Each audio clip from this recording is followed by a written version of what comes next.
Bonsoir à tous et bienvenue sur Mayotte la Première. Nous sommes ravis de vous retrouver encore plus aujourd'hui. Ça va être un thème qui est assez chaud, je pense, qui va vous faire parler énormément puisque c'est le but de cette émission et qui va peut-être vous faire réagir énormément également. Nous allons parler de quelque chose qui existe partout, en amour, au travail, en amitié également. C'est un mot-clé, c'est un mot qui peut en même temps nous rapprocher mais en même temps nous séparer. Nous allons parler du partage. Est-ce qu'on peut tout partager à deux, partout? Est-ce que le partage, c'est dans tous les domaines? Nous allons répondre à la question aujourd'hui dans votre émission Maïcha. Faut-il tout partager? Et nous sommes donc accompagnés aujourd'hui de vous. Déjà, Sophie, comment allez-vous? Je vais bien, merci. Bonsoir à tous. Je suis contente que vous ayez accepté l'invitation de cette émission, parce que ce n'était pas très facile de vous convaincre. Oui, tout à fait. Oui, mais on est là aujourd'hui, donc voilà. On va débattre ensemble sur ce joli mot, n'est-ce pas? Yasmina également est avec nous. Comment ça va, Yasmina? Oui, bonsoir. Ça va très bien. Ravie d'être là et j'espère que que le débat sera très intéressant. N'est-ce pas? Puisque nous l'avons commencé un petit peu avant l'enregistrement de l'émission. Et nous sommes toujours accompagnés de notre spécialiste Combo. Ça va? Oh, ça va, ça va. Aujourd'hui, le mot partage, il vous fait sourire à chaque fois que je le dis. On va savoir un petit peu plus, les téléspectateurs vont comprendre pourquoi. D'ailleurs, les filles, la définition du mot partage, je commence avec vous, Sophie. Comment vous définirez, vous, le mot partage? C'est quoi pour vous? Ça s'arrête où? Est-ce qu'il y a des limites? Ah, bien sûr, il y a toujours des limites. Comment je peux dire ça? Est-ce que vous pensez qu'il faut tout partager à deux? Alors, oui et non. Oui et non. Le oui, par exemple, ça serait quoi? Je veux dire, par exemple, partager par exemple, des tâches. On sait qu'aujourd'hui, je veux dire...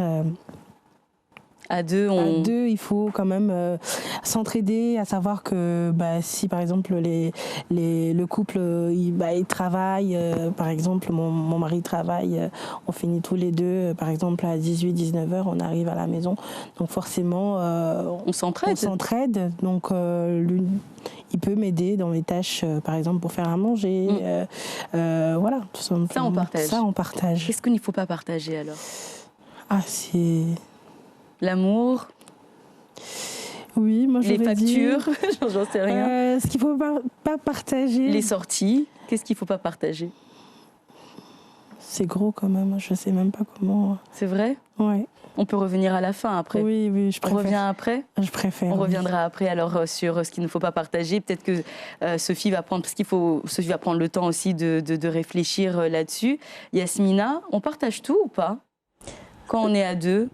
Je pense que dans la vie, le partage est une notion qui reste quand même très importante, que ce soit dans l'amour, que ce soit professionnellement ou sinon même au niveau de la société. Donc j'estime qu'une personne qui ne connaît pas la notion de partage est une personne qui est déjà inaccomplie, inachevée. Parce que je parle d'abord... Dans quel sens par exemple? Dans le partage de quelque chose que nous maîtrisons, par exemple d'un savoir, de tout, parce que même dans l'éducation, on apprend tous à nos enfants à partager. Partage ton jus, partage, je ne sais pas. Donc c'est quelque chose qui, j'estime, qui est très important. Donc ensuite, professionnellement, on peut partager son savoir-faire, on peut partager son expérience, et dès l'instant où moi je l'ai vécu, j'ai eu plusieurs reprises des stagiaires. Et le fait que je leur ai partagé mon expérience ou mes notions, j'en suis ressortie moi-même plus grandie, parce que à travers leur innocence, on va dire, elles-mêmes m'ont apporté beaucoup de choses.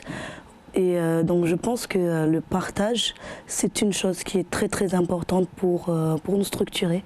On partage même en amour, l'amour de nos enfants, nous le partageons, que ce soit avec nos proches, que ce soit avec nos amis, même nos amis.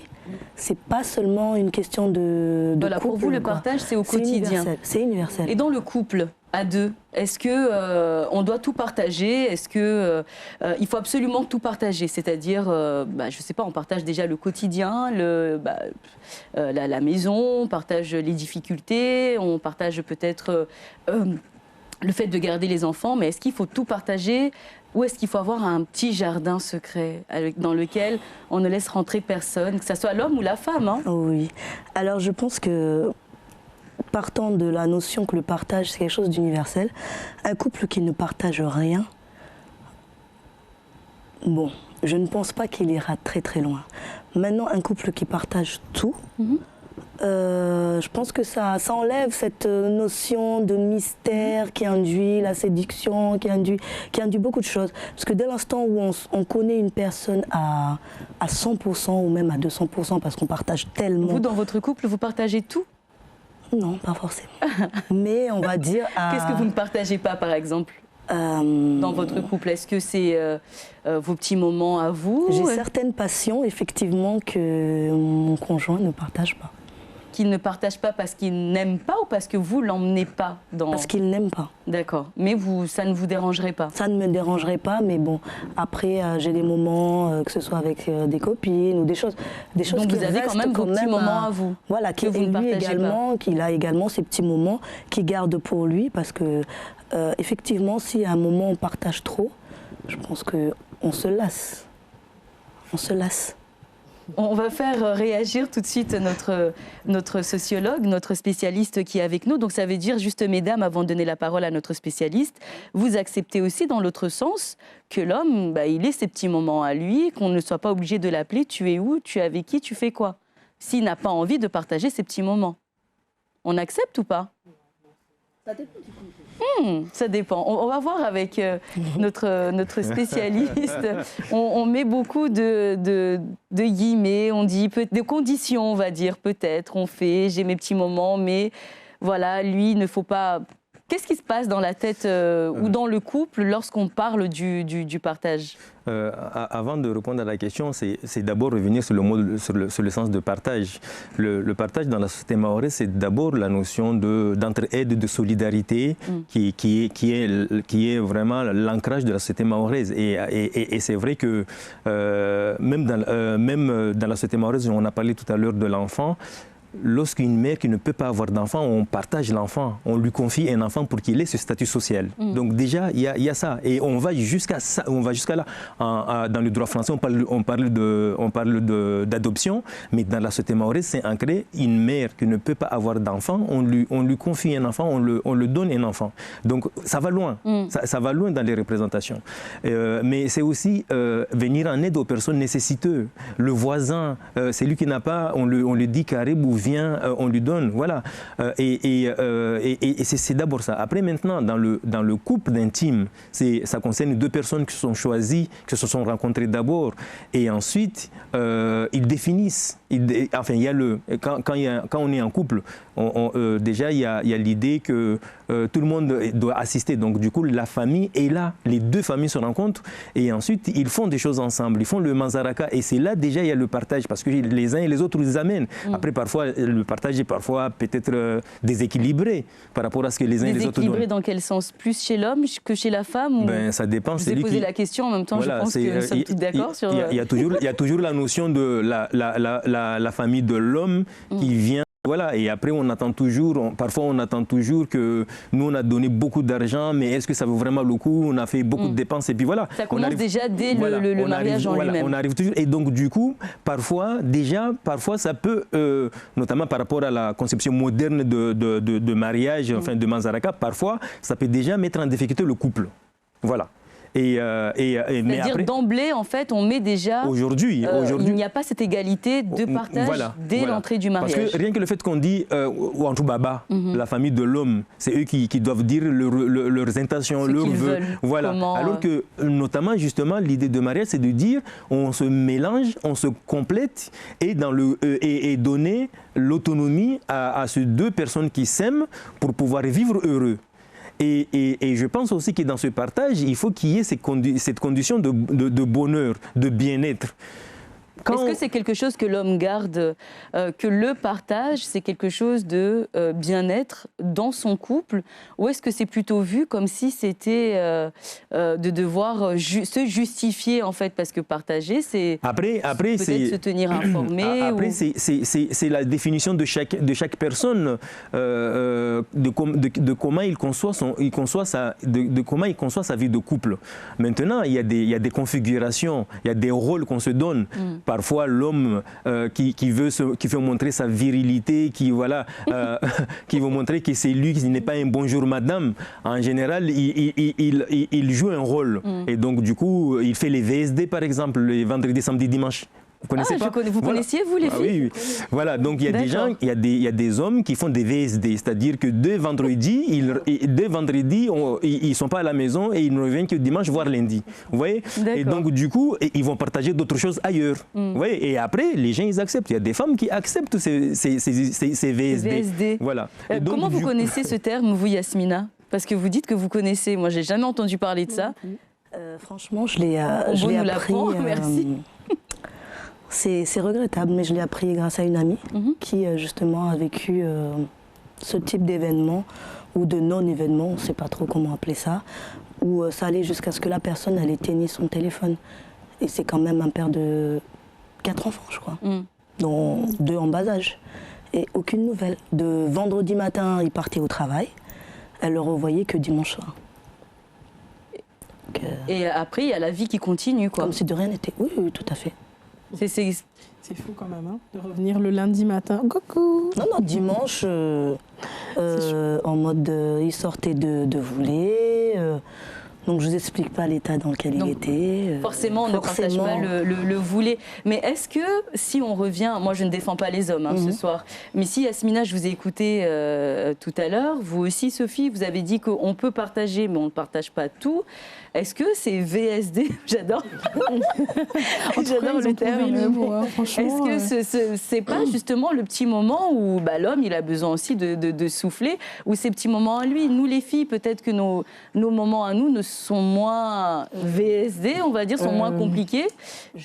Mais est-ce que c'est pas ces moments à lui, peut-être pour revenir meilleur, ou je sais pas, est-ce que... Dans la mesure où notre société évolue tous les jours, où nous les femmes, nous sommes amenées à interagir avec le monde actif, nous avons notre rôle de femme, nous avons notre rôle d'épouse, de parents, ainsi de suite. L'homme également a subi également une évolution dans son rôle, dans la vision, même la famille en elle-même, ça a changé.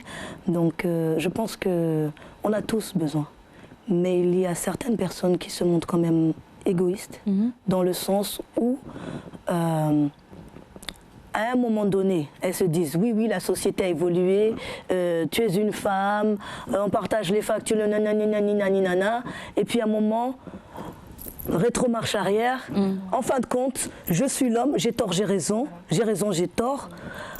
En gros, je fais... Vous accepterez, Yasmina, sans peut-être trop rentrer dans les détails si vous ne le souhaitez pas.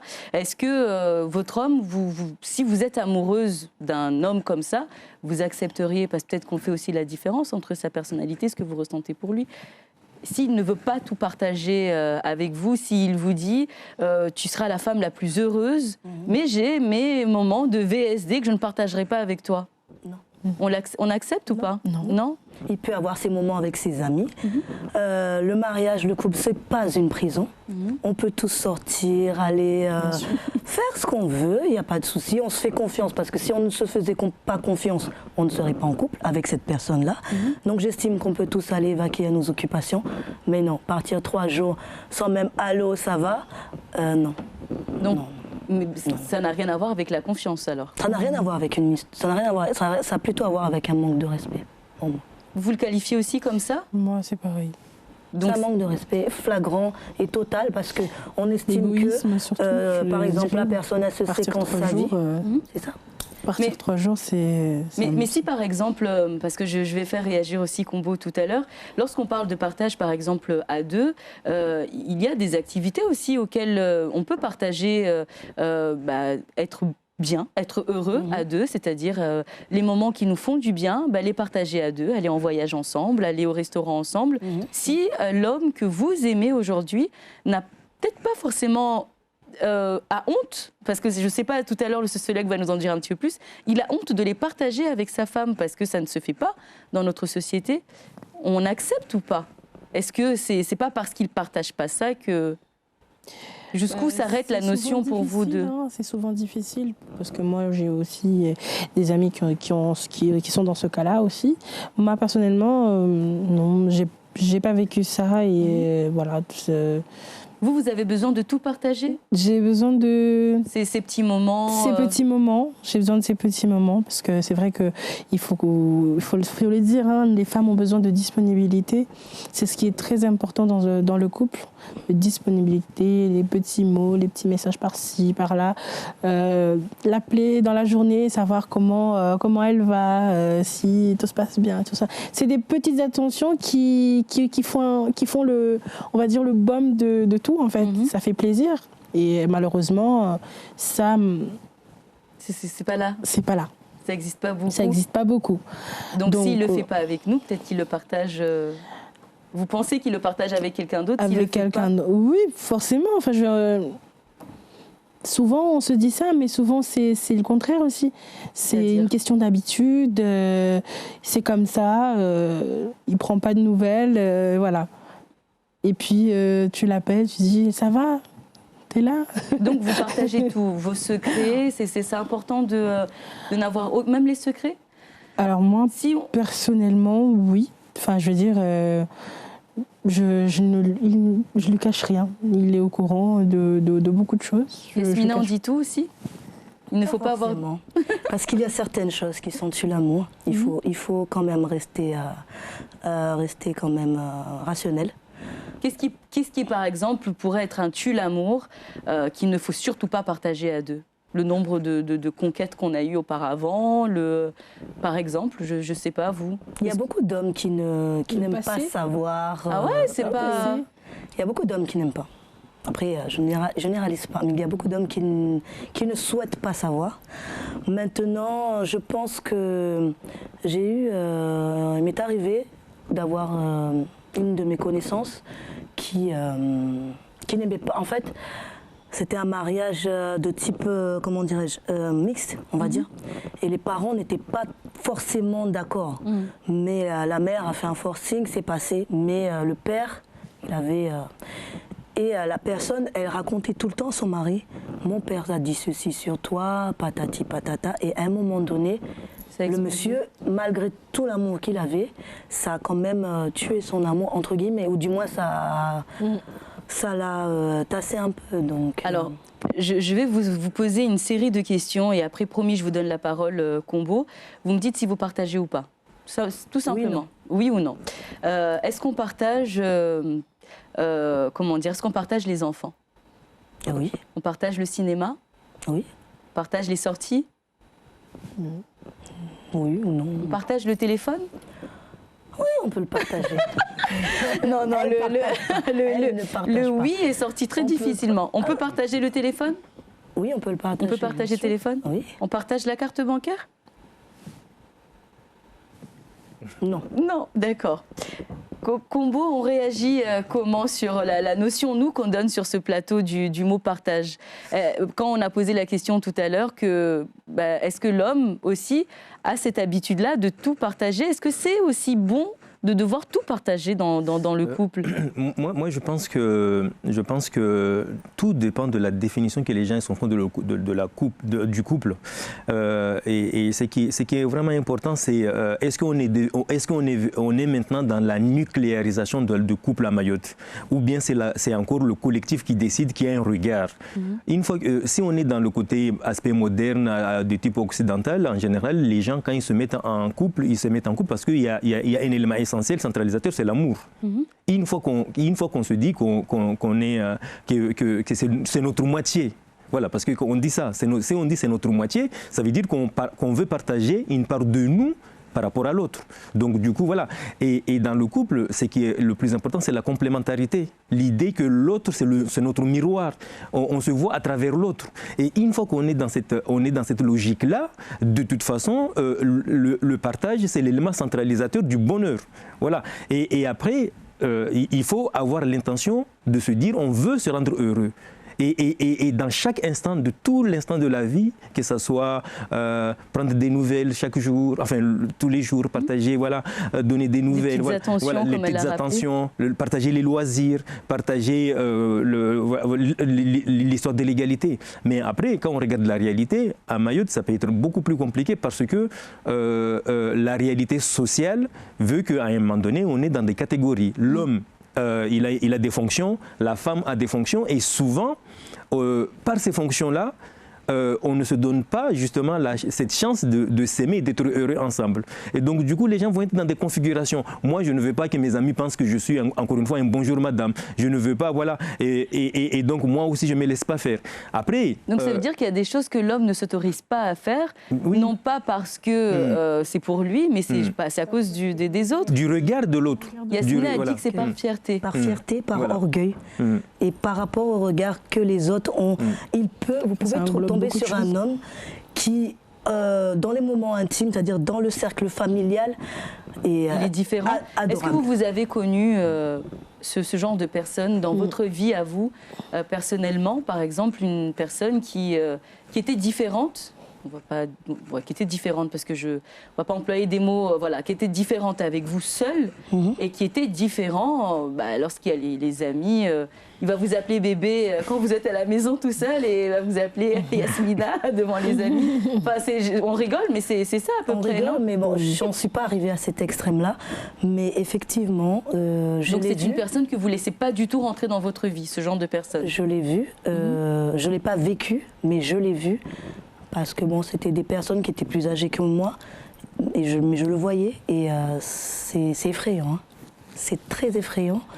Et je pense que c'est à nous, les femmes, dans ce genre de situation, de donner assez confiance aux hommes pour qu'ils puissent s'affirmer dans ce cycle de cette société qui évolue tous les jours.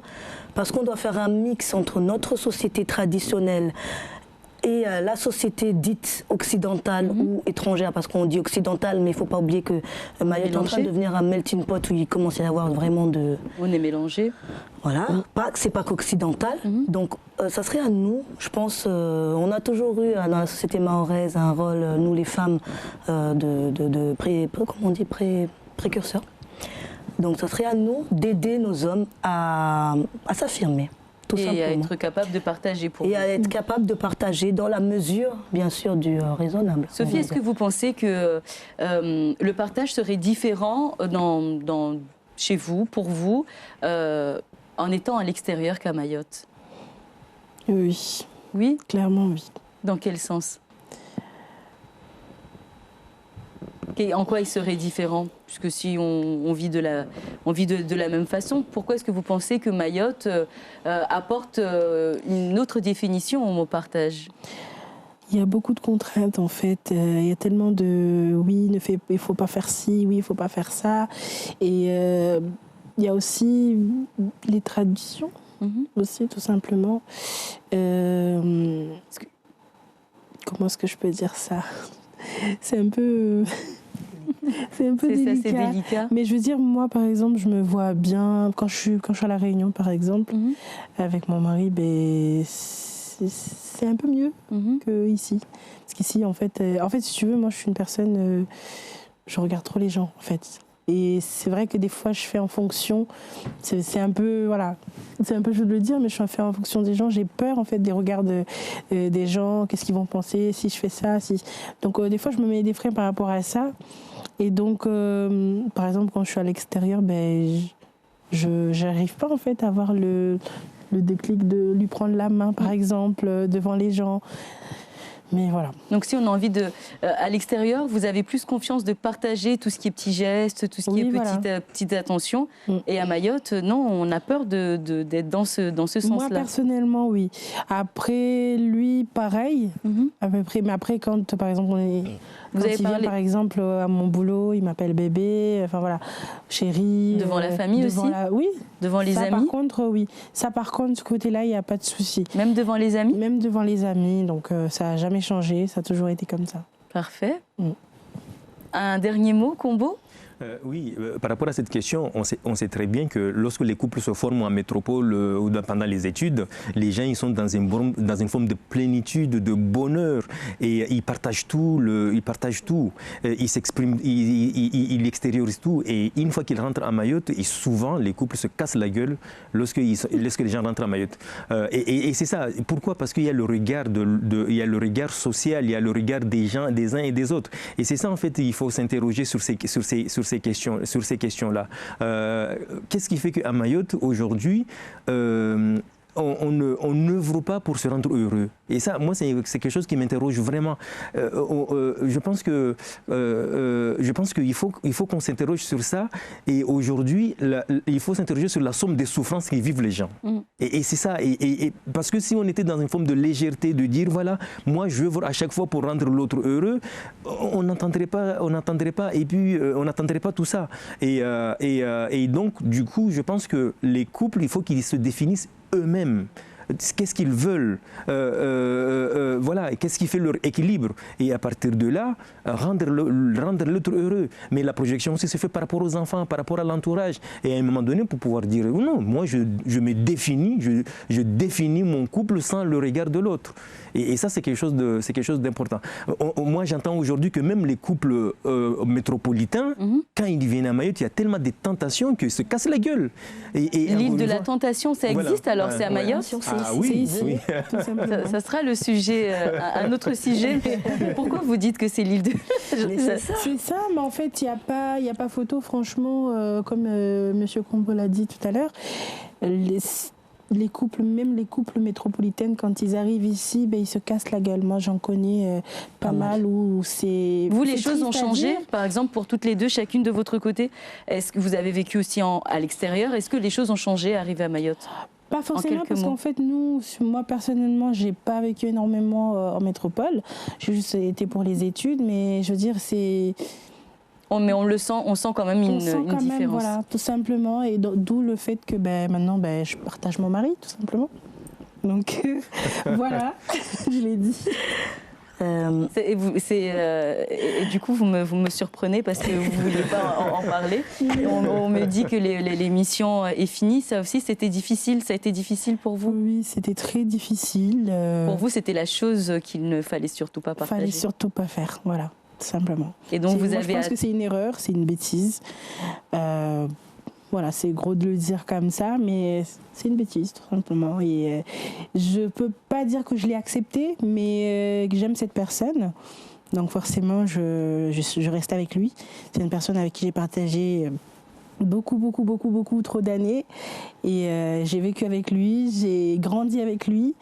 Et donc voilà, tout simplement, je reste parce que j'aime cette personne et j'estime qu'il m'aime aussi, malgré beaucoup de choses. Mais bon, voilà. Voilà, donc l'amour vous a fait accepter les limites pour vous du partage. Voilà, tout simplement. Merci Sophie de nous avoir partagé ce moment qui n'est pas du tout facile à vivre au quotidien. Merci beaucoup de l'avoir fait. J'espère qu'on se retrouvera pour un autre sujet. Je suis convaincue, vous Combo, on se donne rendez-vous pour d'autres sujets. Quant à vous, mesdames, vous aussi, messieurs, j'espère qu'on aura réussi quand même à changer quelques petites choses chez vous, de la notion que vous avez du mot partage. Moi, je reviens sur ce que nous a dit Combo. Partagez tout ce que vous pouvez en amour. C'est être plus fort d'ailleurs et c'est faire grandir cet amour. On se dit à très vite. N'hésitez pas à nous suivre sur le site internet de La Première et sur la page Facebook. À très bientôt. En attendant, soyez heureux.